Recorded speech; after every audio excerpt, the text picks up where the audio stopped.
This is the video on box plots, comparing distributions and scatter graphs. The first thing we'll be looking at is a box plot, sometimes known as a box and whisker plot. Before we go into this specific one about time taken to do some crossword puzzles, we'll have a look at box plots in general. Here are some whiskers. So, there's 5 key values from the data which are shown on the box plot. It has a box and then whiskers sticking out to the side. Now, the 5 key things, we've got the median, so the middle value when the data is in order. We've got the lowest value and the highest value, and they come up on the end of the whiskers. And then the box extends from the lower quartile, which is 1/4 of the way through the data, to the upper quartile, which is 3/4 of the way through the data. There should be a scale underneath so we can take readings of what all these different values are. A key thing with a box plot, because we've got these quartiles and the median and lowest and highest values, is that each part of the plot is 1/4 of all the values in the data. So on this box plot, 1/4 of the values were from 10 to 20. The next quarter were from 20 to 30, the next quarter from 30 to 60, and the final quarter from 60 to 70. So we can say things like half of all the values were less than 30, half of all the values were more than 30, 3/4 of the values were less than 60, and so on. So, what can we tell from this box plot?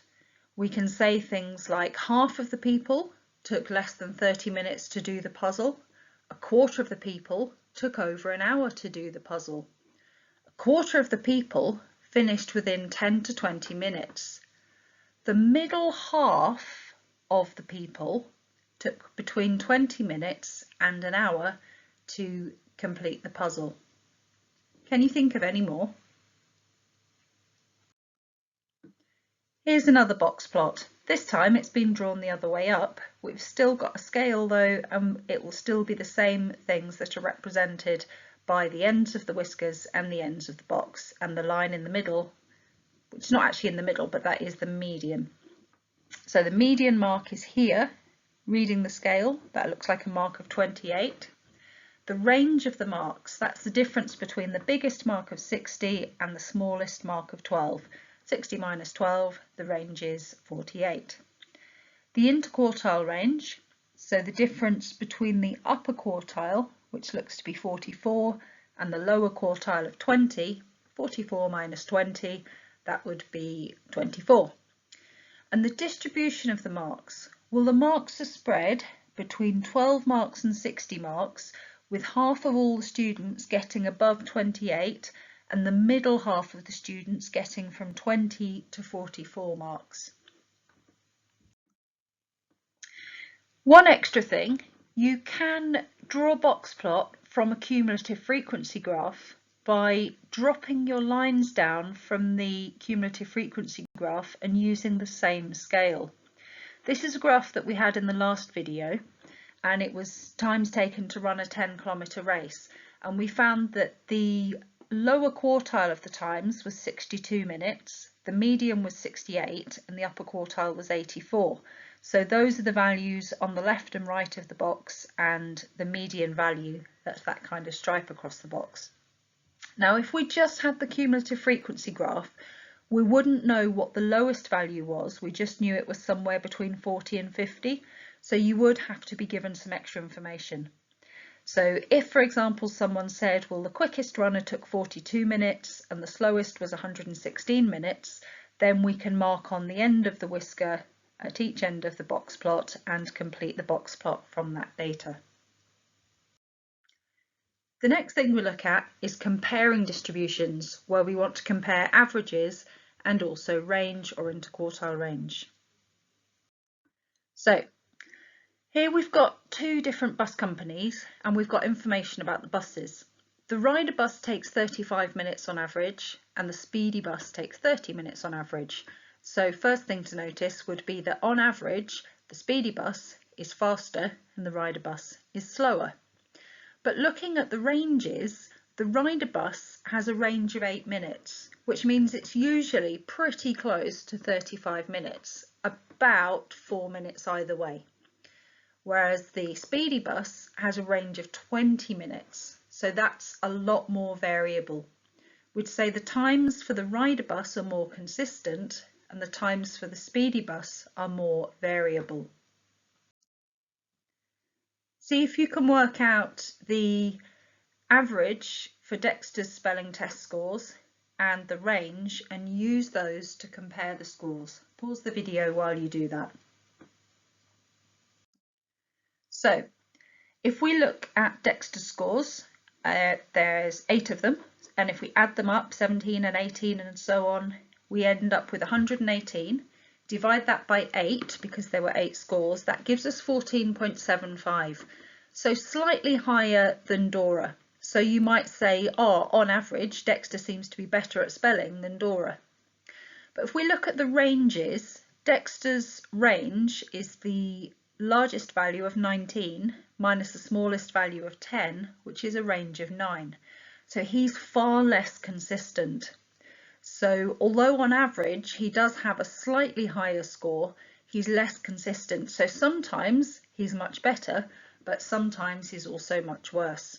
Whereas Dora is quite consistent on being around 14 marks on average. Here's a similar question. Pause the video while you answer it.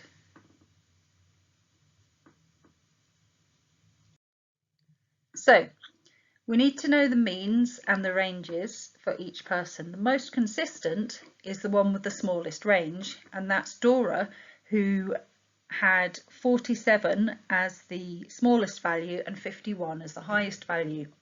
Now these are times taken to estimate how long a minute is. So Dora was pretty consistent, but on average her estimates were under 50 seconds, so that's quite a bit less than a minute. So I'm not sure that I'd say that Dora was the best estimator. So who could be the best estimator? Well, there's 2 people. We've got Jack up here with 59.4, that's only 0.6 away from a minute on average, and Teddy down here at 61.2, so 1.2 seconds away from a minute. So both of those are pretty close to a minute.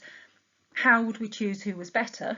Now you might say Jack because the average was closer, but look at the ranges. Jack's estimates varied quite a lot, whereas Teddy's estimates didn't vary so much. Teddy was far more consistent, so on average his estimates were close to a minute and he didn't vary too much, so I would say Teddy was the best estimator. So here's a question using medians and interquartile ranges to compare the student performances. See what you would think. Pause the video. Okay, so the medians, the paper 1 scores look to be about 62 and the paper 2 scores about 59. So the interquartile range for each paper, well, for paper 1 it looks like about 35 to 75, so an interquartile range of about 40, and paper 2 maybe about 52 to 77, so about 25-ish for the interquartile range on paper 2. So comparing the students' performances, we'd say that on average students got higher scores on paper 1 because there was a higher median, but the scores were far more varied, whereas students were more consistent. So although the average score or the median score was slightly lower on paper 2, the students' scores didn't vary and they were all quite close to that median. Another thing to notice would be that 3/4 of the students on paper 2 got over 50 marks, whereas on paper 1, to get 3/4 of the students, we go all the way down to 35 marks. Also, we could use the minimum mark. The paper 1 went down to some very low scores, whereas paper 2, no one scored quite as low as on paper 1. Can you come up with any extra comments there? Okay, have a look at this data, pause the video and answer the questions. So here we've got two companies and they've got mobile phones with different battery lives and we need to compare them. Company A, you should have drawn a box plot where the box goes from 35 to 46 with the median line drawn in at 42 and the whiskers extend to 30 on the left and 50 on the right. Now if we line them up, I've made the scales line up with the scale for company B. What we can see is both had the same median. So you might say, oh, well, both batteries perform the same on average. But look at the spread of the distribution. Company B's phones, sometimes they only last 11 hours. Not very useful if you're going to take your phone out for a whole day without a charger.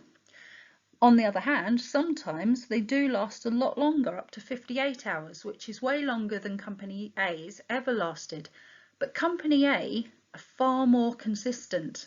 Their range from 30 to 50 hours, you know what you're getting, that you could expect that you would get at least 30 hours, whereas with Company B, quarter of the time, you don't even get 20 hours.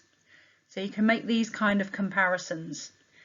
For both of them, the median being the same means that half the time for both companies it lasts less than 42 hours and half the time it lasts more than 42 hours. But these differences in spread, the distance of the length of the bar and the length of the whiskers, tells us quite a different story about the two companies' phones. And on to the final part of this video, which is scattered graphs. Now, scatter graphs is something that you should remember from previous years. See what you can remember. There's a hint in the picture that Kofi's looking at here. So, types of correlation. Positive correlation and negative correlation are the key ones we're looking for. Correlation means a linear relationship. That means a relationship where when the graph is plotted, the points seem to form a straight line. So although some of these, if we look at the second question, there might be a relationship, this one here at B looks like a relationship, but it's not linear, so it's not correlation. Similarly, graph F looks like there's a relationship there, but again, not linear, so not a correlation. Ones that look like they might have a correlation, I'd say we've got C and D. Now with C, as one of the values goes up, the other value goes down. So the points tend to have a value that's small on one axis and big on another axis, and vice versa. With D, it's the opposite way round. So as one value goes up, the other value goes up. C is negative correlation and D is positive correlation. Negative and positive are like the gradients of the graphs. A negative gradient is downhill, as you read from left to right, and a positive gradient is going uphill. Now, graph A and graph E, I didn't mention there. That's because neither of them showed any correlation and neither of them showed any relationship. So you don't have to have a correlation to have a relationship. Correlation specifically means a straight line on the graph, a linear relationship. Now we can plot graphs. For this one, it says to think carefully about the range and scales of the axes. So we've got some heights of mothers, which seem to be 154 for the shortest height and 172 for the tallest. So we can leave a bit of a gap at the beginning and just draw a zigzag on the axis and then make sure that we've got space for values from 154 up to 172. For the baby's weights, if we look at those, the smallest seems to be 2.8 and the heaviest weight was 4.5. So you need to accommodate that on your axes. Okay, pause the video and see if you can draw the graph and answer the question. Now looking at that graph, we don't really seem to have much of a correlation there, so it's a bit hard to make any sweeping statements. Do taller mothers have heavier babies? Well, taller mothers, that would be points up at this end. Heavier babies would be points towards the top end of the mass scale. So we'd be looking for points up here for tall mothers with heavier babies, and down here for shorter mothers with lighter babies, and a line that's kind of going uphill on the graph. As it is, I don't think we can see any correlation. Here's another question. Pause the video and try answering. Okay, so this line of best fit is a line that's been drawn to try and represent the data. It doesn't have to go through any of the points, but it needs to be going in the same sort of direction as the line of the graph. So, estimate the height of a person with a shoe size of 7. So shoe size 7, the height would seem to be about 162, 163 centimetres. A shoe size of 7.5, that would seem to be a height of about 165 centimetres. We can use the line of best fit to estimate the shoe size of someone 170 centimetres tall. If we go to 170 and go across to the line and then down, looks like we'd expect a size of around about 8 or 8.5. These values should be pretty reliable. What we've done is called interpolation. That means using values that are within the range of the data given along with that line of best fit to make an estimate. That's different from extrapolation, which is where we use values beyond the range of the data. We'll see that in a moment. Okay, pause the video and have a go at this question. So, 3 graphs. The maths and English and science and English graphs don't really seem to show any correlation or indeed any relationship at all, whereas maths and science, we do seem to have a bit of a linear relationship there with positive correlation. So that's the only one for which it would be sensible to add in a line of best fit. We'd be able to use that to make estimates like if someone scored a certain score in maths, then what score we think they would get in science and vice versa. Here we've got a graph showing shoe sizes and heights of people. Do we think we could use the line of best fit to estimate the height of someone with a shoe size of 1? Well, a shoe size of 1 is down here. None of these shoe sizes were as small as that. So we're doing what's called extrapolating. We don't know that this line would continue in both directions forever. We know it seems a reasonable fit for the data of shoe sizes around about 5 to 9, but does it work for people with shoe sizes of 12 and 13 or 1 and 2 and so on? We don't really know. If we were to use it, we'd say a shoe size of 1 seems to be about 130, just below, maybe 128 there. And could we estimate the shoe size of someone 1 metre tall? Well, if they were 1 metre tall on this scale, that would put them down here, which, well, that would be a negative shoe size. So no, doesn't really seem to work. So in both cases there, we've done what's called extrapolation. That means extrapolating using values on an extended part of the line outside of the range of where the data actually is. And finally, here we have another graph. This time it looks like we've got negative correlation. Now, which point is an outlier? That means a value that's a bit of an anomaly, a value that doesn't seem to fit in with the rest of the data. That's this one point up here that doesn't seem to fit in with the rest of the values on the line. And why can we not use the graph to estimate the number of accidents for 70 or 80-year-olds? Well, if we were to extend the line, for one thing, it would go into a negative number of accidents, but really what we'd be doing at that point is we'd be extrapolating. And extrapolation is not reliable because it's using the trend line beyond the range of the data that we know it's valid for.